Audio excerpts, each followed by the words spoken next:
मैं मेरे फॉलोअर्स से गुजारिश करूंगा कि आप बीसी न्यूज इंडिया को लाइक करें, सब्सक्राइब करें, उससे जुड़े और शेख जुबैर की ताकत बने बीसी न्यूज इंडिया। ते सरकारच्या वतीने जे सुरू आहे आणि याच्यासाठी जे विपक्ष गप्प बसलेला आहे, पोलीस काही करत नाही। दुर्दैवाने मला असा म्हणावं लागत आहे की हायकोर्टाकडून अपेक्षा होती, पण हायकोर्टानेही जसा बोलायला पाहिजे होतं याच्या बाबतीत की कोणीही कोणत्या दुसऱ्या जातीच्या धर्माच्या बाबतीत बोलू नये, तरी सुद्धा दररोज आपल्याला हे ऐकायला मिळत आहे। म्हणून सरकारला आम्ही आणि विशेषकर मुख्यमंत्री आणि उपमुख्यमंत्र्यांना आम्ही संविधानाची प्रत देण्यासाठी चाललेलो आहोत आणि पोलिसांना हे सांगण्यासाठी की महाराष्ट्राचा इतिहास आहे, खूप चांगले IPS ऑफिसर्स आम्ही बघितलेले आहे। आज अशी राजनीतीमुळे का परिस्थिती झालेली आहे की एका प्रकरणामध्ये 60 FIRs रजिस्टर होऊन सुद्धा त्या रामगिरीवर कारवाई होत नाही।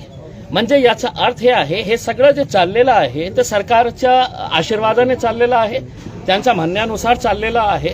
म्हणून आज आम्ही मुंबईकडे चाललेलो आहोत, शांतीपूर्ण तरीकेने आम्ही चाललेलो आहे। लोकशाहीने जे आम्हाला अधिकार दिलेला आहे त्याचा वापर करून आम्ही हे केलेलं आहे आणि आपल्या वतीने मी सगळ्यांना विनंती करतो की मी कोणत्याही जातीचा, कोणत्याही धर्माचा, कोणत्याही देवी देवताच्या विरोधात बोलण्यासाठी जात नाही आहे।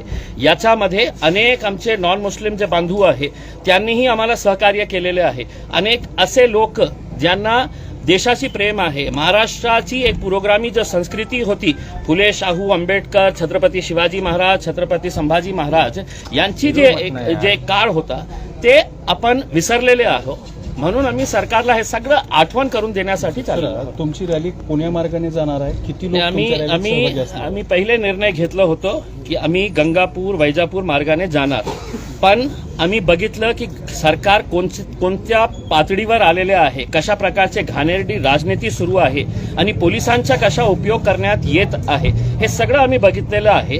3 दिवसापूर्वी गंगापूरमध्ये ज्या मुद्द्याला घेऊन आम्ही मुंबईपर्यंत जात आहे, त्या गंगापूरमध्ये एका हिंदुत्ववादी संघटनांना तिथे बोलवण्यात आलेलं आहे की तुम्ही मोर्चा काढा, रॅली काढा आणि तिथे जे लोकांना बोलवण्यात आलेले आहे सगळे घाणेरडी वृत्तीचे लोक आहे।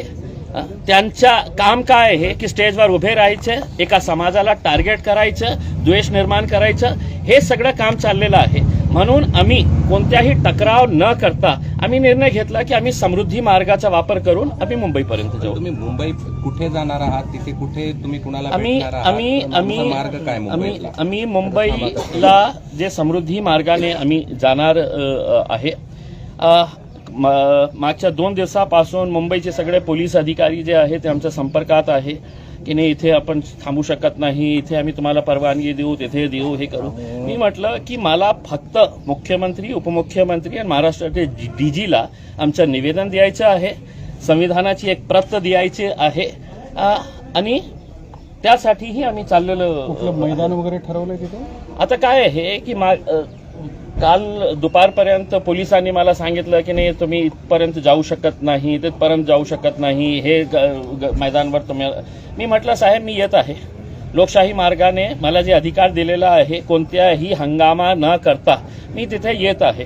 आता तुम्हाला काय करायचे आहे ते आल्यावर तुम्ही मला सांगा, मला कुठल्या मैदानात मला माहित नाही आहे। आता इथून आपण सुरुवात करत आहे, कुठपर्यंत ते आम्हाला परवानगी देणार आहे मला माहिती